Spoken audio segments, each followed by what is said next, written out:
Programa Visão Espírita. Apoio. América Chaves Seguros. Seguro é proteger sua vida e seu patrimônio. Livraria Espírita Verdade e Luz. Desde 1959, divulgando o espiritismo em Ribeirão e região. New Face Centro de Beleza. Há 20 anos trazendo o melhor da beleza para você.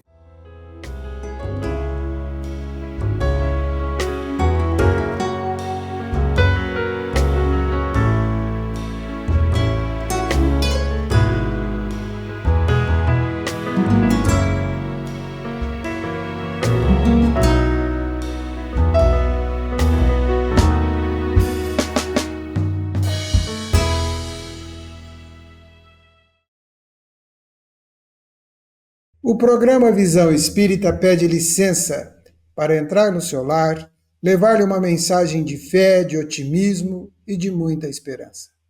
O programa Visão Espírita conversará hoje sobre o livro O Porquê da Vida. Nosso convidado, seu escritor, Alexandre Lobão. Alexandre, bem-vindo ao programa Visão Espírita. Opa, obrigado pelo convite. Alexandre Lobão é escritor. Conversávamos previamente, antes do início do programa, estima mais de 30 livros escritos, 27 publicados. Alexandre, fale um pouco sobre você para o nosso telespectador e para a nossa telespectadora. Você já tinha me prevenido que você ia fazer essa pergunta, e é sempre uma pergunta difícil, né? Quem é você? Né? Faz parte das grandes perguntas, né, do porquê da vida. Eu pensei, e eu achei que valia a pena, resumidamente, falar o seguinte. Quando eu era criança, as pessoas perguntavam para mim, o que você quer ser quando crescer? Eu falava, eu quero ser criança. Aí as pessoas, não, você não entendeu a pergunta. Eu falei, não, eu entendi. É porque eu vejo que todos os adultos falam, ai, que saudade do meu tempo de criança. Então, quando eu for adulto, provavelmente o que eu vou querer ser vai ser criança. Então, eu estudei em muitos lugares, vivi em muitos lugares, trabalhei em muitos lugares, né? Além de ser escritor. Mas eu acho que nada disso importa muito, né?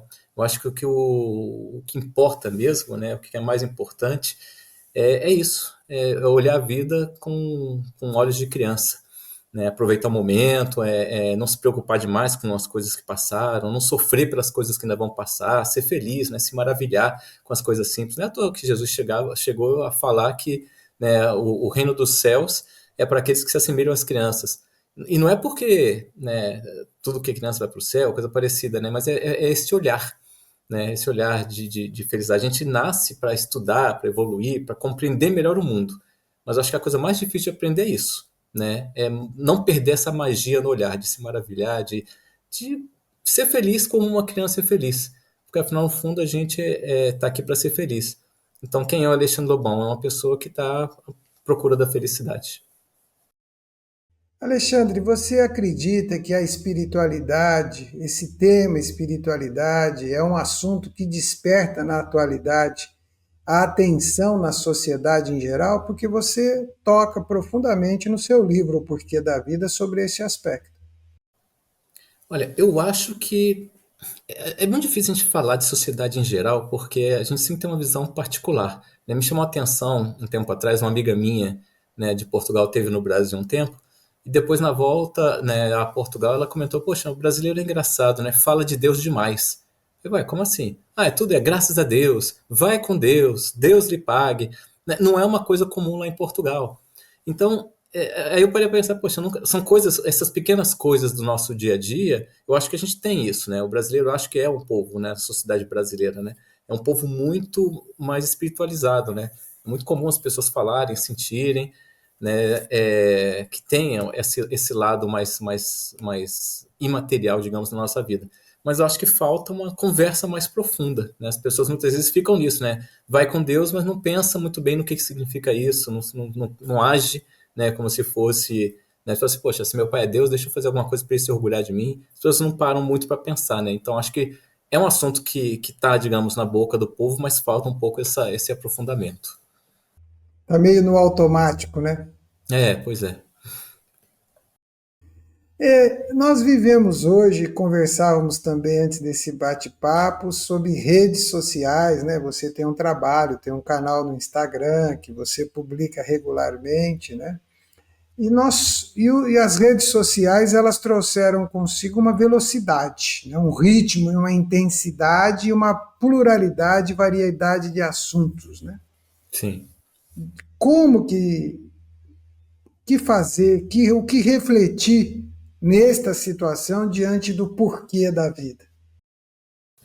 Olha, eu acho que a primeira coisa a entender é que essa velocidade, ela é uma velocidade ilusória, né? A vida acontece devagar, né? Então, você planta um alface, né, há 1000 anos atrás ou hoje, vai demorar alguns meses para você poder comer alface. Você planta um mamoeiro, mais ou menos uns 3 anos para você colher um mamão. Se você plantar uma tamareira, 70 até 100 anos para você colher tâmaras, né? Tanto que existe um ditado árabe que fala que quem planta tâmaras não come tâmaras, né? Não colhe tâmaras, né? Justamente porque você vai comer as tâmaras que seu avô plantou, coisa parecida. Então a vida é assim, só que acontece, se você tem, né, sei lá, 1000 pessoas que estão na sua rede social, é uma coisa pequena hoje em dia, né? E todo dia acontece uma coisa para uma dessas pessoas, né, aleatoriamente, né? Você tem 365 dias no ano, todo dia você vai ter 2 ou 3 notícias de alguém que saiu de férias, que casou, que comprou alguma coisa interessante, do que ganhou um emprego novo. Então a impressão que você tem é que está todo mundo de férias, todo mundo sendo promovido, tudo acontecendo ao mesmo tempo. E não é. A vida é lenta, né? Então a gente tem que acostumar a nossa cabeça, né? A nossa geração ainda tem essa dificuldade, as próximas eu acho que vão acabar aceitando isso um pouco mais, né? Mas assim, acostumar a nossa cabeça com essa diferença de velocidade, né? A velocidade do que acontece nas notícias não é a velocidade da vida individual de cada um, né? E aí como é que eu faço, né? Que você faz? Como é que a gente faz para pensar? Aí eu vou pegar um pouco do que uma mensagem de Santo Agostinho, né, no Evangelho segundo o Espiritismo, que ele falava que no final do dia, todo dia você tirava um tempo para refletir. Eu acho que é isso, né? Todo final do dia para e reflete. O que eu fiz que foi bom? O que eu fiz que não foi bom? E o que eu deixei de fazer, né? O que eu não fiz, né? O que eu poderia fazer para fazer melhor? Isso não precisa ser nem só na religião, né? Quer dizer, no seu emprego, na sua vida normal, tudo na sua vida, né? O que você fez? Então, acho que um momento, a forma da gente conseguir pensar nisso num dia, numa rotina dessa acelerada, é definir uma rotina. Eu acho que a rotina ideal é no antes de deitar, porque você está ali relaxando e aí permite que você desacelera, né? Enquanto o coração desacelera, você voltar a pensar no seu dia e a partir do dia você projeta, né? Porque, poxa, se eu fiz errado hoje, fiz errado ontem, fiz errado anteontem, poxa, peraí, né? Será que eu não consigo parar de fazer errado? Aí abre questões, né, mais profundas, né? A partir dessa reflexão diária, você abre esse espaço. Achei muito interessante a sua observação, né? As empresas, quem está trabalhando com vínculo empregatício, né, ainda tem férias a cada 12 meses. Não tem Exatamente. férias. E parece que todo dia tem alguém na praia, né? Todo dia tem alguém fazendo uma coisa legal e você fala, poxa vida, só eu que não tiro férias todo dia, não é possível, né? Que coisa, né? Aquele detalhe, né? Todo mundo publica o legal, né? A doutrina espírita, em O Livro dos Espíritos, na primeira pergunta formulada por Allan Kardec, né, ele pergunta, aspas, que é Deus? Uhum. Como que você aborda esse tema? Que forma você ajuda o leitor, aquele que está no seu livro, a refletir sobre isto no porquê da vida? É engraçado, né? Porque essa questão de Deus, eu acho que tinha que ser uma coisa tão natural, tão simples, e no entanto, super. Acaba até ser uma coisa polêmica, né? Teve um caso, particularmente, aí no início, na primeira metade do século passado, se não me engano, né? O Jung, né, o psicólogo Carl Gustav Jung, ele foi dar uma entrevista para um programa do John Freeman, né, na BBC, no programa Face a Face, né? E o John Freeman era um jornalista conhecido por desarmar as pessoas, por fazer perguntas que as pessoas não esperavam e pegar, tipo assim, descobrir, digamos, o que passava por trás do pensamento das pessoas. E aí ele está falando de algum assunto lá qualquer com Jung, e de repente ele pergunta: Você acredita em Deus? E o Jung responde: Eu não preciso acreditar, eu sei. E assim, para mim essa é a mesma coisa, né? Poxa, você acredita em Deus, né? Poxa, vem cá, você acredita que você tem 5 dedos na sua mão? Eu não acredito, eu sei que eu tenho 5 dedos na minha mão, né? Então assim, eu sei que Deus existe. Então, como é que você pega e uma coisa que é tão natural, né? Você explica para as pessoas e como é que pode ter pessoas que não aceitam, não entendem ou questionam, né? Então, quer dizer, para colocar essa ideia, justamente porque é polêmica, eu coloquei ela, digamos, bem passo a passo, né? Primeira coisa, né? Não existe na história na humanidade nenhum povo, nem agora, nem nunca existiu, né? Que não tenha pensado em uma forma de Deus, o que é uma coisa já por si curiosa. Quer dizer, se tem um aborígene na Austrália, né, se tem uma tribo, de repente, qualquer no interior da África, você tem lá o pessoal lá no interior da Mongólia, grupos totalmente diferentes, geneticamente diferentes, tudo diferente, né? E ainda assim todos acharam que existia alguma coisa, né? Que é Deus. Todos os povos em todos os tempos. Só isso já indica algo. E aí acontece, as pessoas que são extremamente materialistas falam, não, mas isso é uma resposta natural do cérebro ante a incompreensibilidade do universo, né? Então o cara vê um trovão, ele não entende, então ele vai divinizar aquilo ali de alguma forma. Mas peraí, gente, se é uma coisa natural, né? Quer dizer, desde que o homem começou a ter consciência, né, a humanidade começou a ter consciência, já existia o trovão. Por que ele ia imaginar que aquilo ali é uma coisa mágica quando simplesmente podia aceitar? Né? Do mesmo jeito que ele aceita, sei lá, né, que a gravidade puxa para baixo, que ele respira, né, sei lá. Mas não, né, assim, sempre se buscou. Todo mundo acha que tem alguma coisa sobrenatural no trovão, em qualquer outra coisa, né? Então, quer dizer, só isso, não, aí as pessoas falam, ah, tá, é uma resposta natural. A natureza faz. Por que toda a resposta é igual para todo mundo? Ah, não, porque a natureza faz isso, a genética faz isso, é o cérebro. Tá, então vamos chamar isso de Deus? Né? Quer dizer, a natureza é Deus? Quer dizer, é questão às vezes do nome. Né? Então a gente começa a falar um pouco sobre isso. Né? E depois tem que entender que as pessoas às vezes questionam, ah, poxa, mas tem um Deus, por que que um acredita nisso, outro acredita naquilo? A compreensão de Deus vai mudando. Né? No início, Deus era o fenômeno, os deuses eram os fenômenos. Né? Então, você via o trovão e Deus era o próprio trovão. Depois de um tempo, Deus passou a ser, os deuses, né? Passaram a ser quem provocam os fenômenos. Então, Deus é um cara que é um humano, um humanizado, que solta o trovão. Né? E aí, nessa época, começou a se ter aquela divisão, né? Quer dizer, no Oriente, as pessoas queriam se comunicar com Deus através de uma meditação, uma forma, uma coisa um pouco diferente. E no Ocidente, as pessoas já buscavam, não, vou fazer uma oferta para esse Deus, vou matar um cabrito, né? Fazer alguma coisa qualquer para apaziguar esse Deus. Né? Teve uma grande revolução aí, né? uns 5 mil anos atrás, talvez, quando os hebreus, de repente, pensaram que tinha um Deus só. E mais, não era materializado, não era uma figura humana, era uma coisa imaterial. Né? Quer dizer, hoje a compreensão mais geral que existe, né, toda a humanidade é essa, né, de um Deus imaterial, embora ainda existam, né, algumas religiões que ainda pensam em Deus mais humanizados. Né? E o Espiritismo trouxe uma segunda revolução, que é o quê? Ter uma visão científica em cima disso. Vamos estudar? Né? Quer dizer, Deus é o quê? Né, segundo o Evangelho, segundo o Espiritismo. Né? Deus é a inteligência suprema, a causa primária de todas as coisas. Né? Só isso já é uma coisa interessante, né? Porque causa primária, eu lembro uma palestra do Haroldo Dutra que ele falou, poxa, preciso ter muita fé, que ele falando, conversando comigo, né? Preciso ter muita fé para ser materialista. Eu, poxa, como assim, né? Você está me gozando ou coisa parecida? Não, é verdade, porque eu acredito, né, para ser materialista tem que acreditar que tudo veio do nada. Né? Se não tinha nada, de repente deu uma explosão, puf, né? Do nada, o nada explodiu. Né? Ou então teve um outro universo que encolheu, estubiu. Tá, mas se teve um outro universo, o que tinha antes? Né? Sempre tem um antes. E aí o início de tudo era o nada, né? Porque tem que ter alguma coisa antes, né? Sempre tem alguma coisa antes. Então eu acredito que tinha alguma coisa. Né? E aí o Mateus, poxa, mas Deus não é isso, né? Não, para mim Deus é a causa primária. Né? Então, assim, as pessoas têm essa dificuldade. Eu acho que a principal prova, né, quer dizer, a conclusão do que eu falo do livro lá, a principal prova de que Deus existe é, tipo, tudo. Né? Se você anda num deserto, né, um monte de areia, né, sendo sopradas pelo vento, as dunas, e de repente você encontra um relógio. Né? Engrenagem, tudo montado, funcionando. Quer dizer, pela lei das probabilidades, supondo que desse deserto você tem todos os componentes, né, que montam aquele relógio, os ventos soprando aleatoriamente vão eventualmente gerar um relógio. Né? Com tempo infinito, tudo é possível. Né? Porque é infinito, afinal, né, todas as possibilidades acontecem. Agora, você pegar e pensar com calma, poxa, você acreditaria que aquele relógio seria feito aleatoriamente pelo caos balançando as areias do deserto? Não dá para acreditar. Né? É uma coisa que não cabe na nossa cabeça. E, no entanto, né, as pessoas acreditam que um universo com essa complexidade, um corpo com essa complexidade, tudo isso é o acaso. E mais, né? É um acaso que vai contra as leis da física.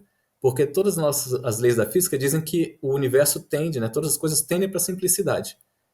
Se eu tenho, sei lá, uma barra quente, uma barra fria de ferro, encosto as duas vão ficar mornas, né? Tudo tende a espalhar. Se eu tenho uma explosão, daqui a pouco aquilo vai amainando. Tudo tende a chegar numa homogeneidade.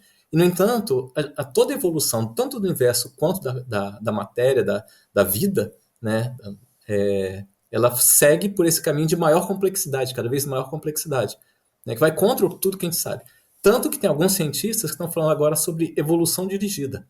Não, tem a vida sabe o que é melhor, né? Assim, porque tem assim, não é simplesmente a sobrevivência do mais apto, porque tem coisas que acontecem que não é do mais apto, né? Os neandertais, eles eram mais fortes do que os nossos antepassados, eles tinham uma série de características mais interessantes que as nossas, em algumas coisas eles eram até mais inteligentes, e, no entanto, né, nós sobrevivemos, né, e desenvolvemos você olhar o corpo o nosso corpo hoje é um corpo bem mais frágil do que o corpo que existia, né, do Homo sapiens algumas dezenas de milhares de anos atrás, né? Por quê? Né? A gente está indo contra a evolução, por que o corpo está ficando mais suave, mais sutil, né? Então, assim, tem uma série de coisas que a teoria do Darwin não chega a explicar. Ela explica muita coisa, mas falta alguma coisa. E essa alguma coisa os cientistas estão falando, tem alguma coisa que dirige, o quê? É a genética, né? Assim, é quase o lamarquismo de volta, né? A girafa sabe que ela precisa de um pescoço maior para poder comer mais alto, então os filhos vão nascendo, né? Quer dizer, é uma explicação tortuosa para no final falar, tá, vamos chamar isso de Deus, né? De novo, né? A ciência vai chegar num ponto que ela fala, vem cá, né? Tem coisas que não tem jeito, tem alguma coisa qualquer que está direcionando, né? Então, no livro eu tento fazer isso, né? Fazer esse arrazoado para fazer a pessoa ir entendendo que tem alguma coisa a mais no final e a própria ciência hoje já mostra isso. Só não tem coragem de assumir muitas vezes, né?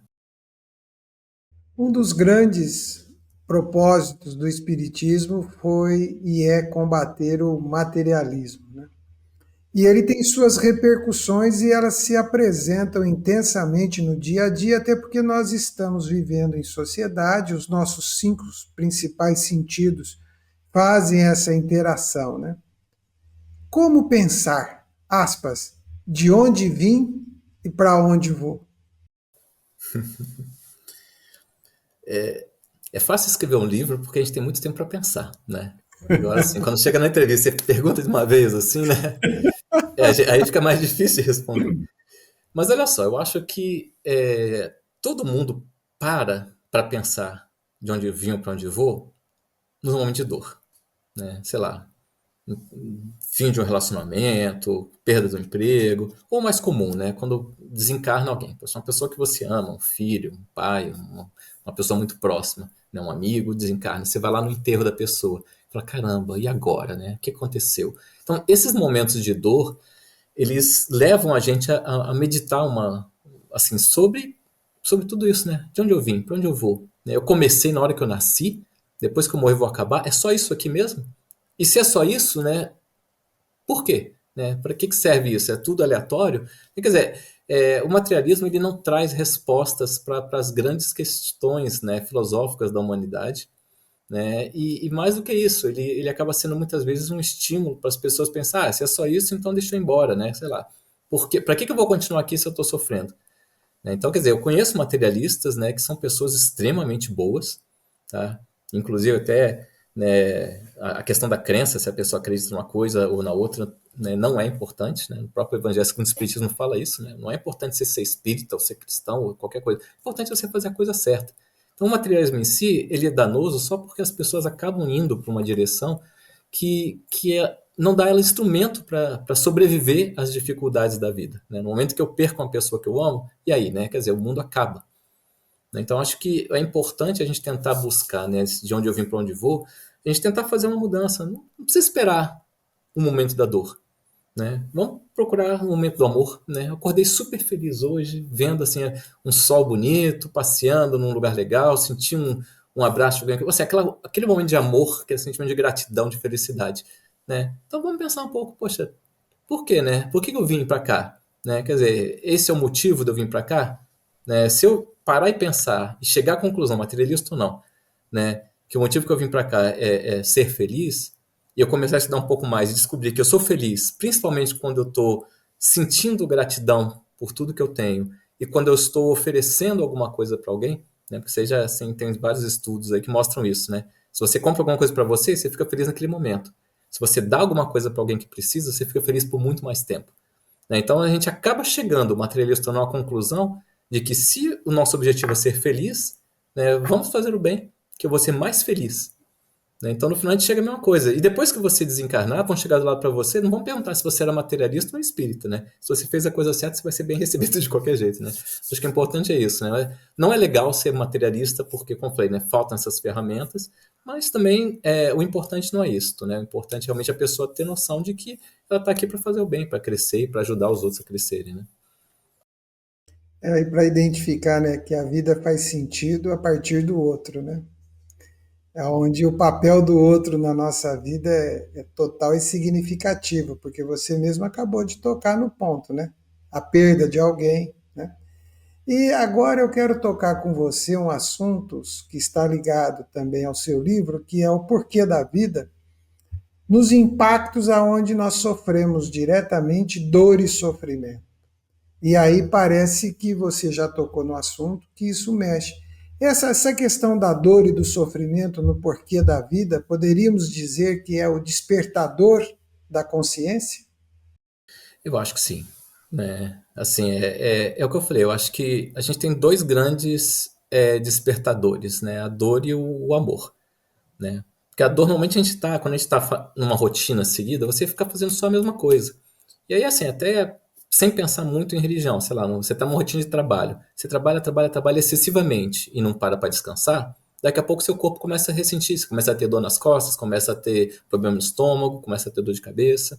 Então, assim, a gente tem esse lado que puxa para a dor toda vez que você exagera para alguma coisa. E quando você não pensa, né, quando você não se prepara para esse lado espiritual e tudo mais, acaba que essa dor vem mais vezes para você.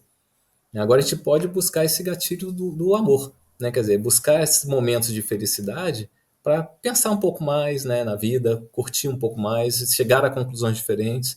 Então, assim, com certeza você falou a verdade, né? A dor acaba sendo um gatilho, mas eu acho que ele não precisa ser o único, né? E a gente tem que aproveitar também, que não adianta nada, né? Se eu passo uma grande dor e não paro para pensar sobre o porquê da vida, eu vou sofrer outras dores depois, né? Quer dizer, eu não vou chegar a uma conclusão. E quando eu chego a algum tipo de conclusão, acaba que isso me deixa uma tranquilidade. A dor é obrigatória aqui nesse planeta, né? A gente sabe. Impossível a gente não sentir dor, porque essa matéria, né, acaba, né? Sofre, tem doenças, né? Mas o sofrimento é opcional. Eu posso sentir dor e falar, tá bom, tô com dor. Ou eu posso ficar pensando, oh meu Deus, como é ruim sentir dor, né? Quer dizer, você ficar com uma coisa rodando na cabeça, aí é a parte ruim, né? Realmente vira uma coisa que você não consegue resolver bem se você não parar para pensar nos porquês da vida. No seu livro, né, O Porquê da Vida, qual o tema mais inquietante que você aborda na atualidade? Ixi, isso é difícil, né? Porque acho que eu parei para pensar muito sobre isso, né? A gente teve depois esse livro, na verdade, foi marca, né? Um rumo da minha carreira, né? Porque eu tenho muito livro de ficção e de outras coisas, né? E eu passei a investir mais nesses livros por conta da pandemia, porque depois da pandemia do Covid-19, a gente teve uma pandemia de depressão, né? Os índices de depressão subiram e não caíram, né? Tanto quanto eles subiram. A gente começou a ter problemas de depressão e suicídio em faixas que nunca se teve, né? Então teve criança de 9 anos suicidando, né? Idosos acima de 80 anos suicidando. Quer dizer, o problema se tornou realmente um problema tão grande que, assim, a Organização Mundial de Saúde já prevê que a principal causa de ausências em trabalho entre os 5 e 10 anos daqui para frente vai ser depressão. As pessoas estão com dificuldades muito de lidar com a realidade, né? Viram muita gente morrendo, muita gente, né, desencarnando, muita gente sofrendo, e isso acabou que mexeu com todo mundo, né? Então, acho que a questão da inquietação, ela passa um pouco sobre isso, né? Assim, todos esses temas, né, eu não falo diretamente sobre a questão da depressão no livro, né? Tem até outros livros que eu falo disso mais diretamente, mas eu acho que a questão mais inquietante, mais sensível hoje em dia é justamente a questão da autoaceitação, né? Do conhecer a si mesmo, de entender quais são os seus limites, né? E é muito isso que o livro pretende, né? Se a pessoa lê o livro inteiro e discordar de tudo, ótimo, porque o livro fez a pessoa parar a pensar no que ela acredita.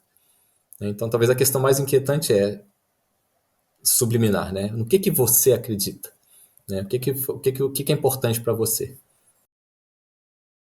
Alexandre Lobão, o programa Visão Espírita caminha para o seu término. Agradecemos o seu tempo, seu papo esclarecedor, sua conversa orientadora e pedimos que você, por gentileza, deixe ao nosso telespectador, à nossa telespectadora, uma mensagem ligada ao seu livro Porquê da Vida, e nós também iremos indicar o site, a sua página, para que os telespectador e a telespectadora conheçam um pouco mais das suas obras, do seu trabalho. Bom, vou fazer uma coisa diferente, né? Todo mundo que está ouvindo, quando acabar aqui, que a gente está acabando em 1 minuto, pega uma folha de papel, uma caneta e faça um desenho. Qualquer coisa. Desenho o que você desenhava quando criança, né? Depois que você desenhar, todo mundo tem dificuldade. Poxa, nunca mais eu desenho. Tenta desenhar o que você deixa um pouquinho vir esse lado de criança. Depois que você fizer esse desenho, busca essa criança dentro de você antes e depois do desenho. E a minha mensagem é uma muito simples, né? Vamos tentar viver hoje de uma forma que aquela criança que a gente foi não se envergonhe do adulto que a gente se tornou, né? Vamos buscar essa coisa da criança dentro de nós, né? E tentar fazer com que a gente seja uma coisa, poxa, se eu fosse criança e me visse como adulto, falar, caramba, tá aí um cara legal que eu quero ser quando crescer. Vamos tentar fazer isso, que eu acho que a gente vai estar no caminho certo. O programa Visão Espírita agradece ao Alexandre Lobão, à nossa telespectadora, ao nosso telespectador, por esses momentos em que juntos, ao término deste programa, vamos intensificar em pensar o porquê da vida. Muito obrigado. Valeu. Programa Visão Espírita. Apoio. América Chaves Seguros. Seguro é proteger sua vida e seu patrimônio. Livraria Espírita Verdade e Luz. Desde 1959, divulgando o espiritismo em Ribeirão e região. New Face Centro de Beleza. Há 20 anos trazendo o melhor da beleza para você.